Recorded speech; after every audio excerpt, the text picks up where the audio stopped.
ऐकलं की तुम्ही तुमची बहीण इकाली म्हणून. पण तुम्ही आपली बहीण कोण विकत घ्यायला लागली? किती किंमत आहे तुझ्या बहिणीची? 20 लाख रुपये देता का? जितके तू पैसे मागशील ना तितके तुझ्या बहिणीचे पैसे देतो. भैया चुप बस, बोला लागलो ना मी. पूर्ण 30 लाख रुपये बॅग मध्ये.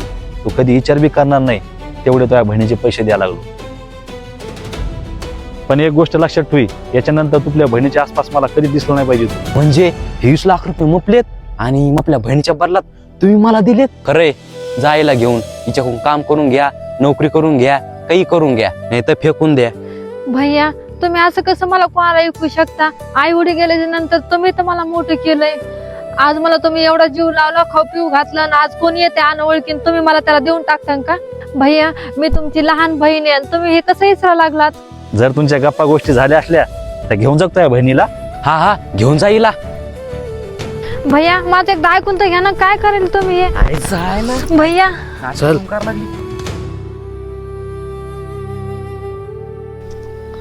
ओ ऐका ना, तुम्ही मला कुठे घेऊन चाललात?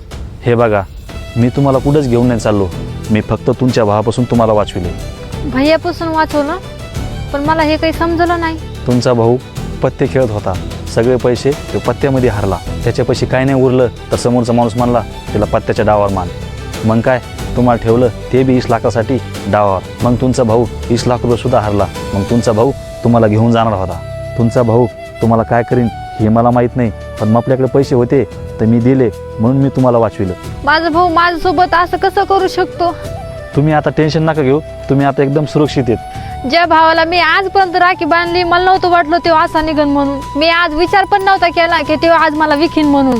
मी या गोष्टीचा कधी विचार पण नव्हता केला की माझा भाऊ मला पत्त्याच्या डावावर मांडीन, माझा भाऊ पत्त्याच्या डावात हरण आणि माझा सौदा करीन म्हणून मी कधी आयुष्यात विचार पण नव्हता केला. जर तुमचं आयुष्य नरक जर नसलं बनायचं ना तर आयुष्यात तुमच्या भावाकडे नका जाऊ. जर तुमचे पाहुणे कुठं चांगले असेल ना तुम्ही तिथं जा, तेव्हा तुम्ही चांगलं राहता.